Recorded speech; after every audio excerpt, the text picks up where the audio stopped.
melihat bagaimana susahnya masyarakat saya di perbatasan. Ya. Untung mereka masih NKRI, tapi perutnya Malaysia pimpinan. Kita ini negara besar, negara Republik Indonesia, negara besar. Kita malu ketergantungan semuanya selalu dari Malaysia, malu sebenarnya. Tapi mau di apa?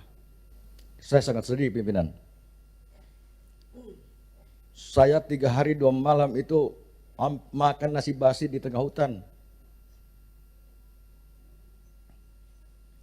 Bagaimana masyarakat saya? Kalau saya putarkan video-videonya, mungkin pimpinan dan anggota dewan yang terhormat bisa menangis melihat suasana masyarakat kita di Kalimantan Utara. Tapi sebagai anak Kalimantan, saya mau ikut menangis juga Pak melihat kok saya sudah jadi ketua Komisi 2, Kalimantan saya masih seperti itu. Gubernur Banten ini, Provinsi Banten ini adalah provinsi dengan kemandirian fiskal tertinggi tahun 2024 di Indonesia. Jadi paling tinggi PAD-nya berbanding dengan dana transfer pusat ke daerah. Silahkan Gubernur Kalimantan Utara.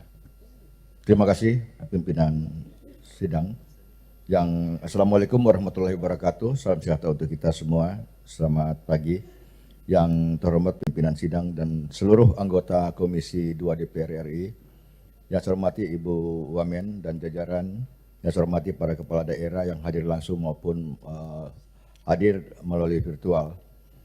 Terima kasih akan kami sampaikan apa yang menjadi agenda kita hari ini. Yang pertama kami akan memberikan gambaran umum dulu tentang Kalimantan Utara. Kalimantan Utara ini luasnya pimpinan 75.000 km persegi. Kalau luasnya itu sama dengan gabungan wilayah Banten, Jawa Barat, Jawa Tengah. Itulah wilayah Kalimantan Utara 75.000. Pak Jadi Sitorus tahu persis itu. Karena beliau ada di sana. Kemudian di sana 4 kabupaten 1 kota. Dan kami berbatasan langsung dengan wilayah Malaysia, Sabah dan Sarawak. Jadi kami sudah sering melaksanakan Sosik Malindo, tetapi sementara ini dengan Sabah. Untuk berikutnya dengan Sarawak. Yang selama ini Sarawak itu hanya kerjasama dengan Kalbar.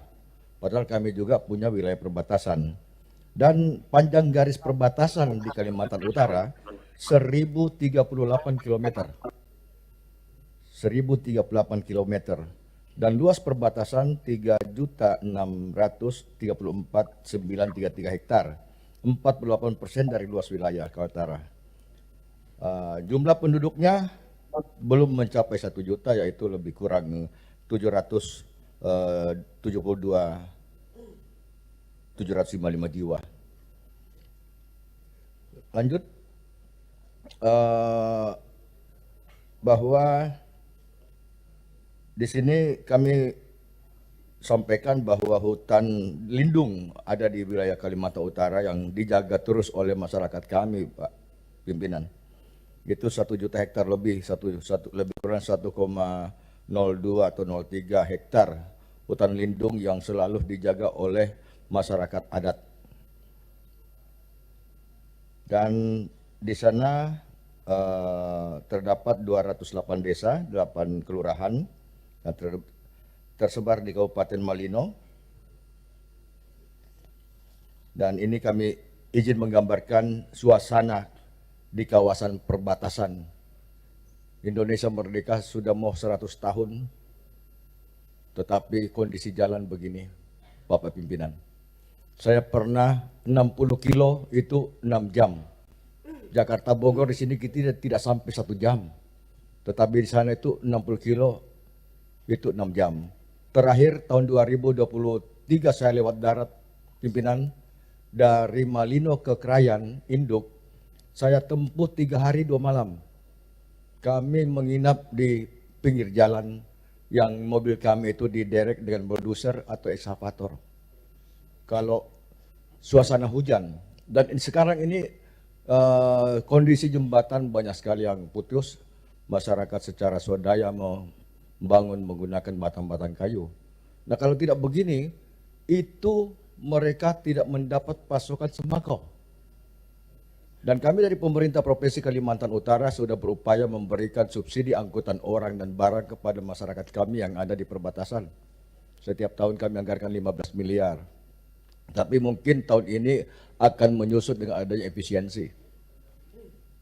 Seperti di pembangunan perbatasan PLBN di Long Nawang, itu menggunakan material, terus terang menggunakan material dari Malaysia. Di Krayan kalau pimpinan ke sana mungkin dari bersama anggota Komisi 2 misalnya ke Krayan, Pak Deddy Storsio sudah tahu, di sana mobil itu tidak ada plat Indonesia. Semua berplat Malaysia. Mobil R4. Makanya kemarin izin pimpinan kami menghadap Dirjen Penerimaan Keuangan, mudah-mudahan kami juga bisa menghadap bea cukai. Ini mobil kan sudah dibeli oleh masyarakat. Bagaimana nanti statusnya manakala akses darat tembus? Kita mau diberlakukan seperti Batam. Dia hanya berlaku di wilayah Batam dengan plat khusus. Wilayah Sabang, Pulau Sabang juga demikian. Kendaraan dari luar tapi tidak boleh dibawa keluar dari pulau itu. Nah, untuk Krayan itu bisa saya sampaikan satu sak semen mungkin sama dengan saudara kami di Papua. Satu sak semen itu harganya 900.000 satu sak.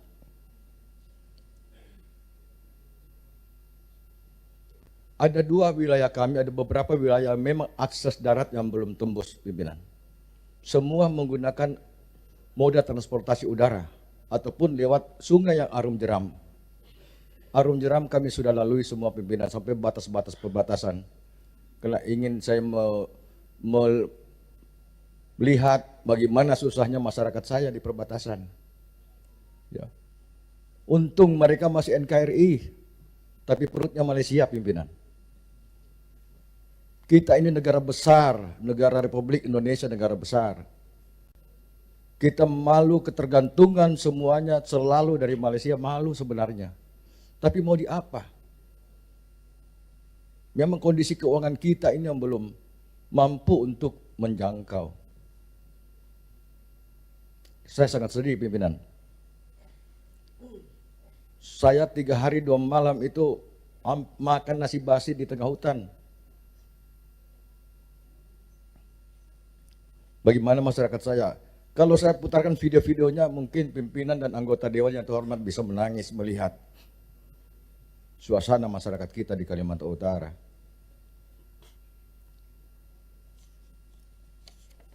Coba lanjut lagi gambarnya, ya ini. Ini salah satu di Sungai Boh, Long Bangun. Ini yang tadi malam kami bicara, diskusi dengan Gubernur Kalimantan Timur.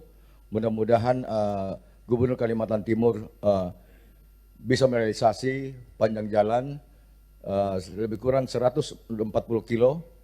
Itu sudah dianggarkan oleh Gubernur Kaltim dan kami yang ada di Kaltara hanya 24 kilometer. Insya Allah kami juga akan bekerja keras sehingga sembako itu bukan datang dari Sarawak. Mudah-mudahan sembako-sembako kami bisa bawa dari Samarinda. Gitu.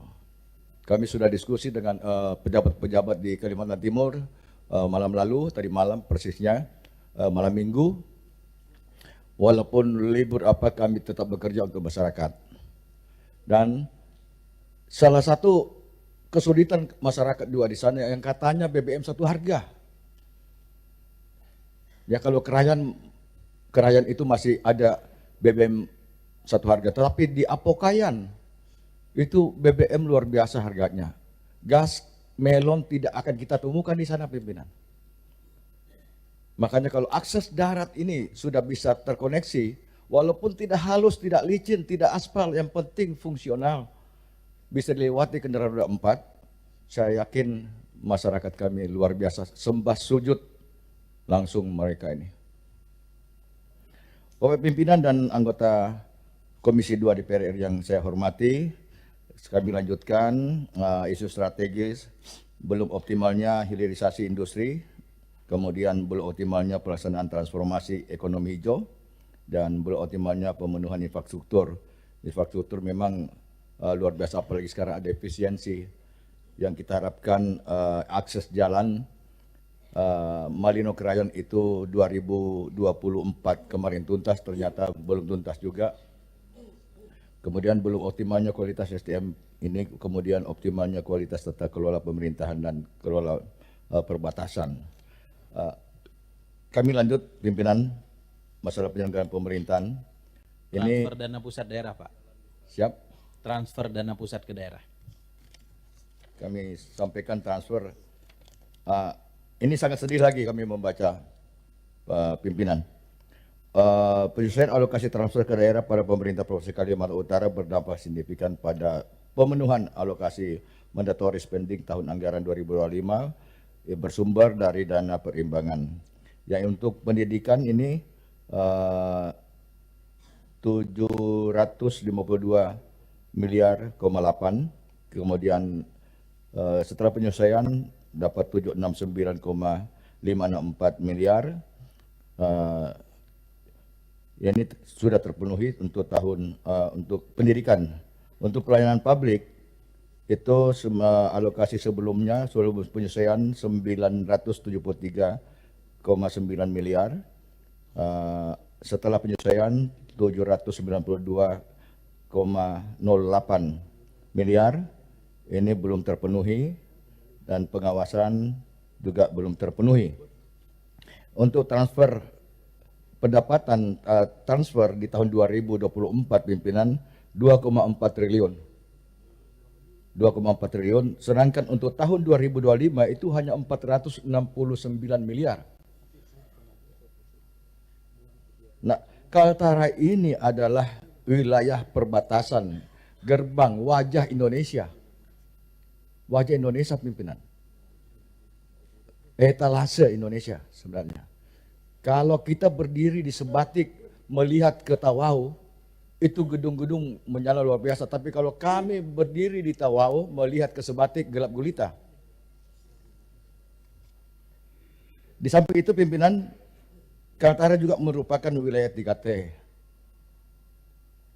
Yang selanjutnya juga Kaltara adalah penjaga kelestarian hutan, paru-paru dunia. Nah, kalau kami ini hanya mendapat dana transfer hanya 469 miliar, lebih kurang 2 triliun, mau berbuat apa? Sedangkan kami di sana kalau misalnya mau ke Krayan harus pakai pesawat, mau ke Pujungan harus pakai pesawat, mau ke Apokayan harus pakai pesawat.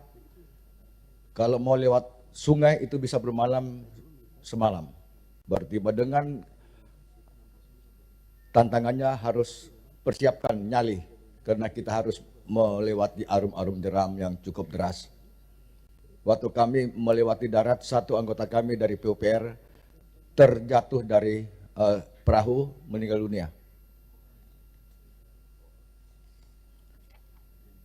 Kemudian realisasi pendapatan yang ingin kami sampaikan, 85% APBD dari dana transfer, formula DAU kurang adil. DBH terlambat dan saya kira juga ini kurang adil. Kenapa saya bilang kurang adil? Kaltara ini tambangnya batu bara cukup banyak. Kemudian sawit cukup banyak, sampai ribuan hektar.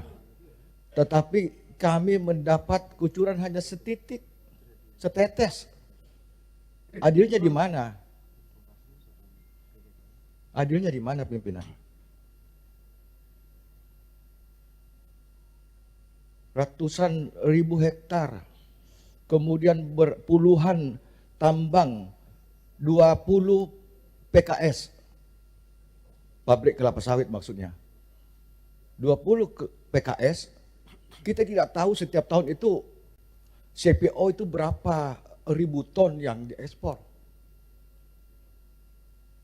Kami hanya dapat per tahun 9 miliar. Adilkah? Saya yakin ini tidak adil, pimpinan. Saya kira sama juga dengan saudara-saudara kami dari Papua yang memiliki tambang emas. Kami juga ada satu tambang emas tapi sudah tutup, PT Sago. Sudah lama tutup, saya nggak tahu kenapa tutup. Itu mengenai dana transfer untuk Kalimantan Utara pimpinan. Kami lanjut gambaran BUMD.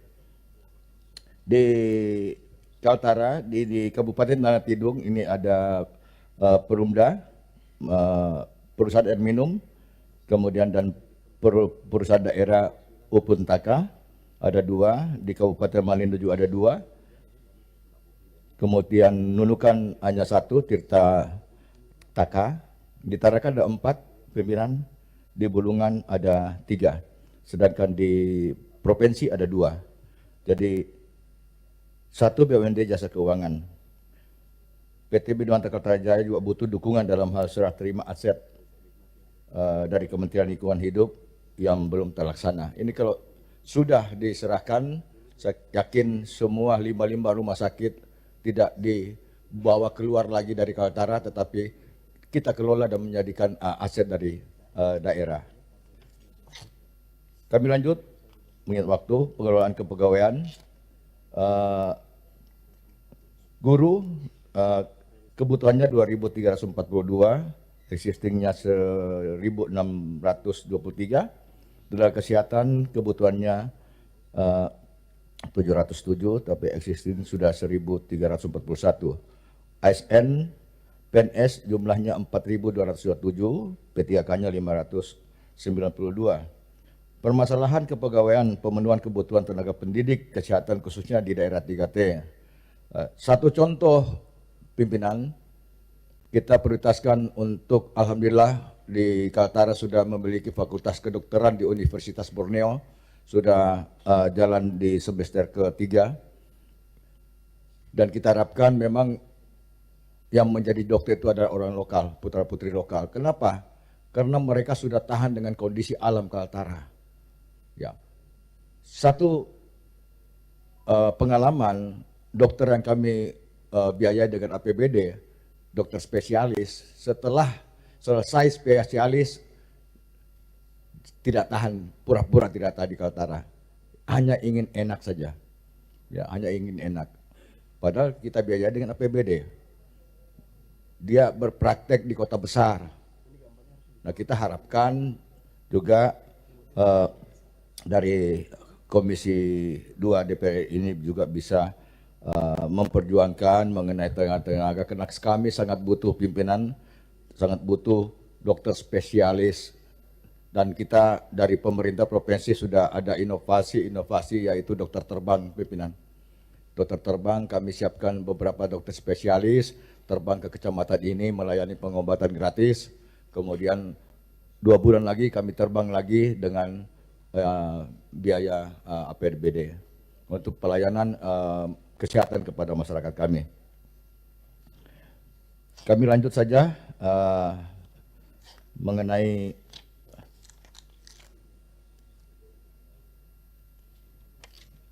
dukungan terhadap Astacita.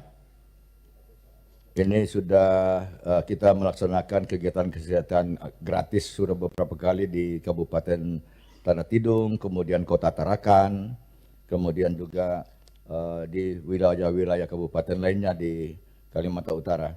Izin Pak Gubernur, untuk yang terakhir nanti datanya saja kami ambil ya. Siap, siap. Terima kasih Pak Gubernur ya.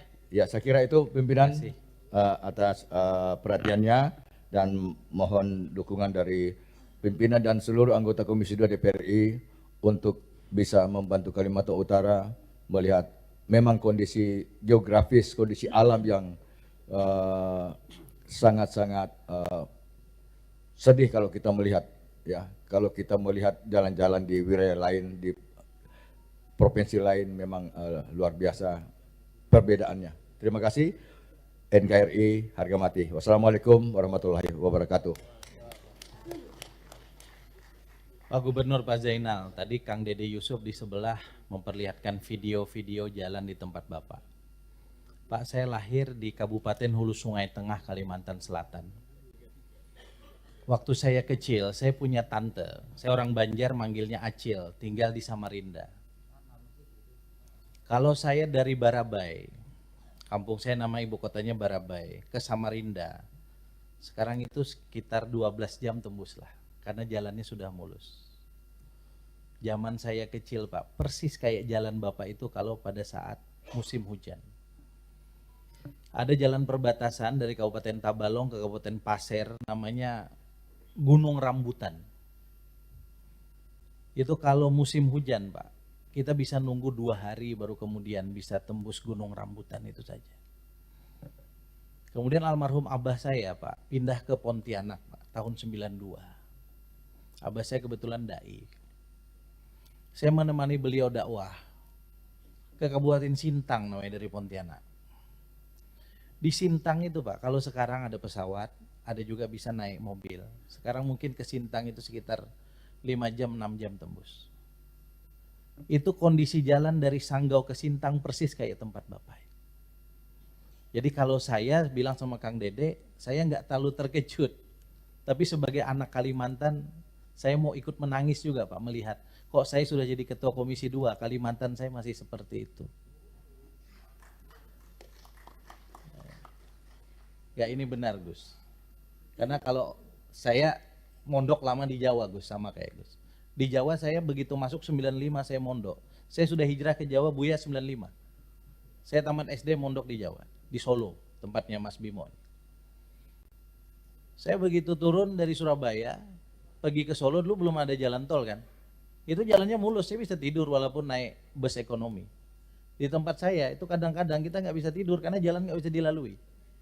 Saya kira terima kasih Pak Gubernur ya, telah memberikan gambaran tentang Kalimantan. Kalau saya yang ngomong kan nggak pantas, seolah-olah saya subjektivitas saya yang bicara. Terima kasih Pak. Selanjutnya silakan.